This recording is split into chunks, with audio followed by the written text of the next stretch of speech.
اعوذ باللہ من الشیطان الرجیم، بسم اللہ الرحمن الرحیم۔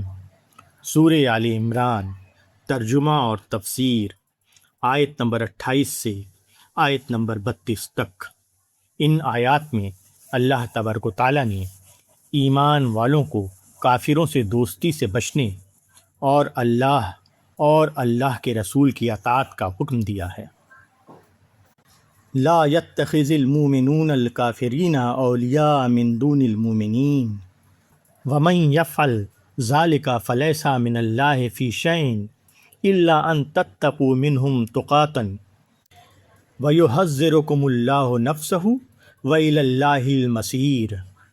قل ان تخفوا ما في صدوركم او تبدوه يعلمه الله وَيَعْلَمُ مَا فِي السَّمَاوَاتِ وَمَا فِي الْأَرْضِ وَاللَّهُ عَلَىٰ كُلِّ شَيْءٍ قَدِيرٌ۔ يَوْمَ تَجِدُ كُلُّ نَفْسٍ مَّا عَمِلَتْ مِنْ خَيْرٍ مُحْضَرًا وَمَا عَمِلَتْ مِنْ سُوءٍ تَوَدُّ لَوْ أَنَّ بَيْنَهَا وَبَيْنَهُ أَمَدًا بَعِيدًا وَيُحَذِّرُكُمُ اللَّهُ نَفْسَهُ وَاللَّهُ رَءُوفٌ بِالْعِبَادِ۔ قُلْ إِن كُنتُمْ تحبون اللہ فاتبعونی یحببکم اللہ ویغفر لکم ذنوبکم واللہ غفور الرحیم۔ قل اطیعوا اللہ ورسولہ فإن تولوا فإن اللہ لا يحب الکافرین۔ سورہ آل عمران کے ان آیتوں کا ترجمہ ہے۔ مومنین کو چاہیے کہ وہ اہل ایمان کو چھوڑ کر منکروں کو دوست نہ بنائیں، اور جو شخص ایسا کرے گا تو اللہ سے اس کا کوئی تعلق نہیں، مگر ایسی حالت میں کہ تم ان سے بچاؤ کرنا چاہو، اور اللہ تم کو ڈراتا ہے اپنی ذات سے، اور اللہ ہی کی طرف لوٹنا ہے۔ کہہ دو کہ جو کچھ تمہارے سینوں میں ہے اس کو چھپاؤ یا ظاہر کرو، اللہ اس کو جانتا ہے، اور وہ جانتا ہے جو کچھ آسمانوں میں ہے اور جو کچھ زمین میں ہے، اور اللہ ہر چیز پر قادر ہے۔ جس دن ہر شخص اپنی کی ہوئی نیکی کو اپنے سامنے موجود پائے گا اور جو برائی کی ہوگی اس کو بھی، اس دن ہر آدمی یہ چاہے گا کہ کاش ابھی یہ دن اس سے بہت دور ہوتا۔ اور اللہ تم کو ڈراتا ہے اپنی ذات سے، اور اللہ اپنے بندوں پر بہت مہربان ہے۔ کہو اگر تم اللہ سے محبت کرتے ہو تو میری پیروی کرو، اللہ تم سے محبت کرے گا اور تمہاری گناہوں کو معاف کر دے گا۔ اللہ بڑا معاف کرنے والا، بڑا مہربان ہے۔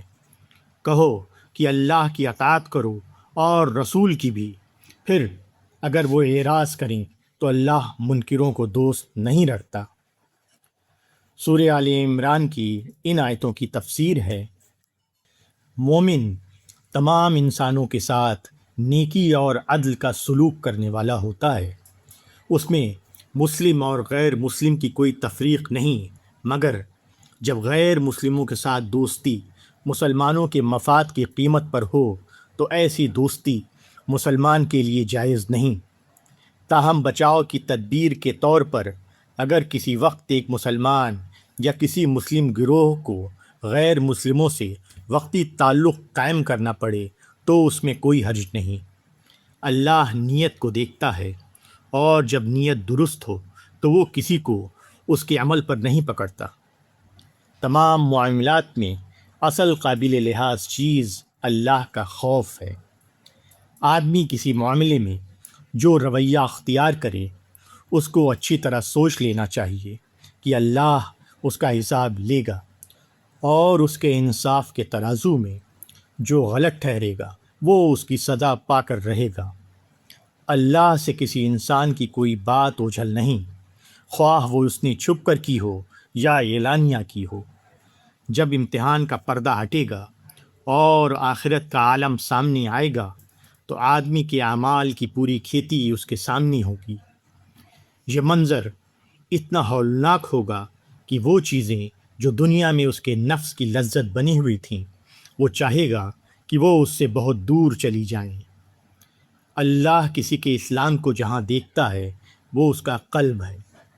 مومن وہی ہے جس کا اللہ سے تعلق قلبی محبت کی حد تک قائم ہو جائے۔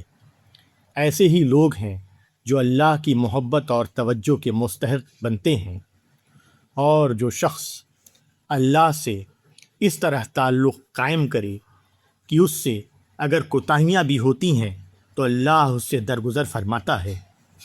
اللہ سرکشوں کے لیے بہت سخت ہے، مگر جو لوگ عاجزی کا رویہ اختیار کریں وہ ان کے لیے نرم پڑ جاتا ہے۔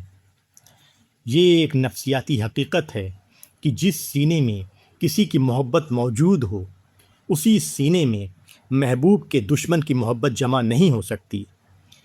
اسی کے ساتھ یہ بھی ایک حقیقت ہے کہ محبوب اگر ایسی ہستی ہو جو آدمی کے لیے آقا و مالک کا درجہ رکھتی ہو تو اس کے ساتھ محبت صرف محبت کی حد تک نہ رہے گی، بلکہ لازماً وہ اطاعت و فرما برداری کا جذبہ پیدا کرے گی۔ خدا کی جس محبت کے بعد خدا کے دشمنوں سے قلبی تعلق ختم نہ ہو یا اس کی اطاعت و فرما برداری کا جذبہ پیدا نہ ہو تو وہ جھوٹی محبت ہے۔ ایسے شخص کا شمار اللہ کے ہاں انکار کرنے والوں میں ہوگا، نہ کہ ماننے والوں میں۔